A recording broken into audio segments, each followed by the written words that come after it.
परिचय। रीता का बगीचा सीता के बगीचे से बड़ा है।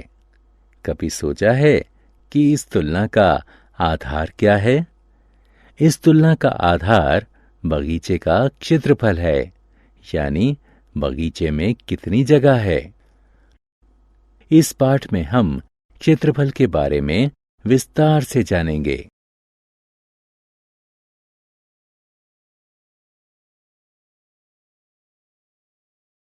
उद्देश्य। इस पाठ के अंत में आप निम्न करने में सक्षम हो जाएंगे।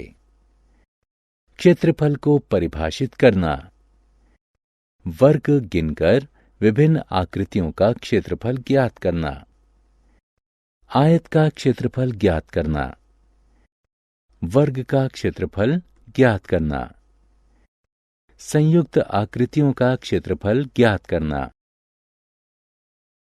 क्षेत्रफल। भिन्न आकार की दो पेंटिंग लेकर उनकी तुलना करें। दोनों पेंटिंग जितनी जगह लेंगी वह भिन्न होगी। वो इसलिए क्योंकि दोनों पेंटिंग की लंबाई और चौड़ाई अलग अलग है।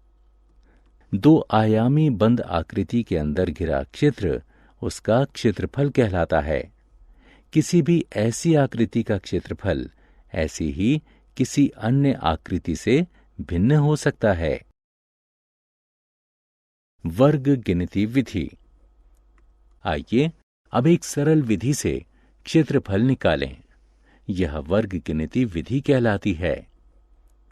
वर्गाकार किए हुए कागज पर त्रिभुज बनाएं। हर वर्ग की एक भुजा 1 सेंटीमीटर की है। पहले त्रिभुज में समाये सभी वर्गों की गिनती करें। इनमें हर वर्ग पर A का चिन्ह लगाएं। अब उन सभी वर्गों की गिनती करें जिनका आधे से अधिक हिस्सा त्रिभुज में आता है। इन पर B चिन्ह लगाएं।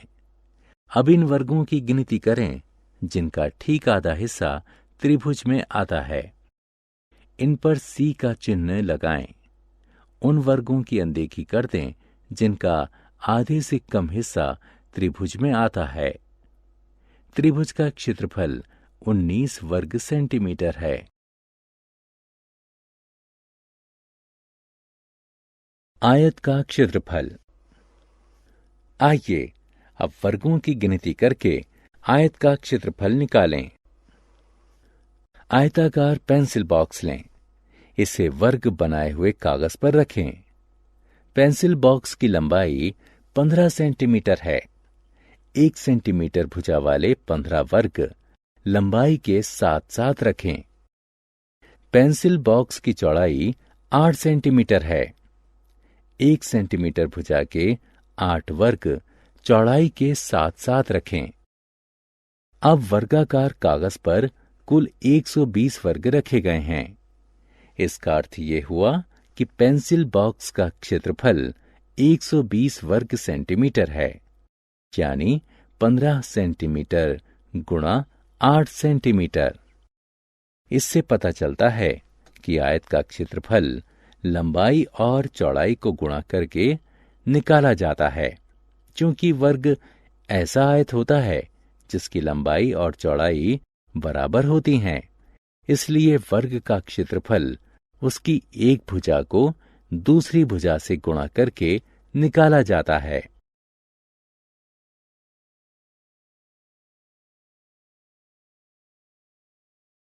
दीवार का क्षेत्रफल निकालना।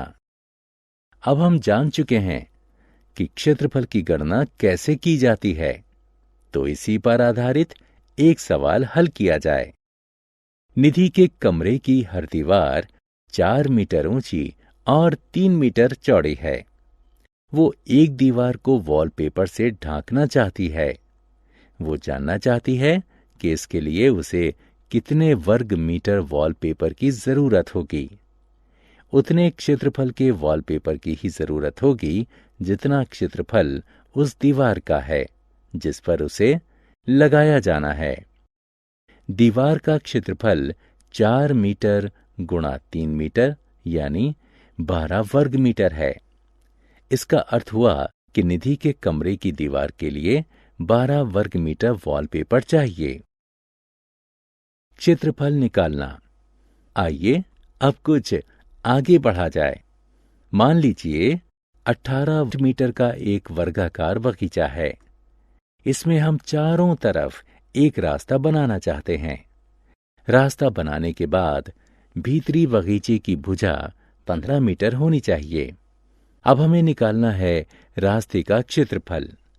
इसके लिए भीतरी बगीचे का क्षेत्रफल निकालकर उसे बाहरी बगीचे के क्षेत्रफल में से घटा दें।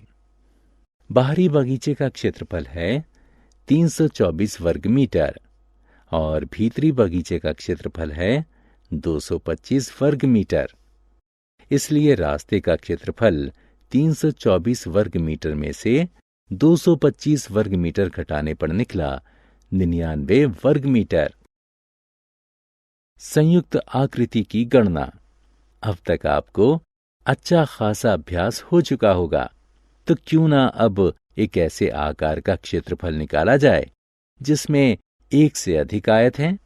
पहले संयुक्त आकृति को अलग आयत में तोड़ लें। प्रत्येक आयत का क्षेत्रफल निकालें। संयुक्त आकृति का क्षेत्रफल निकालने के लिए सभी आयतों का क्षेत्रफल जोड़ दें।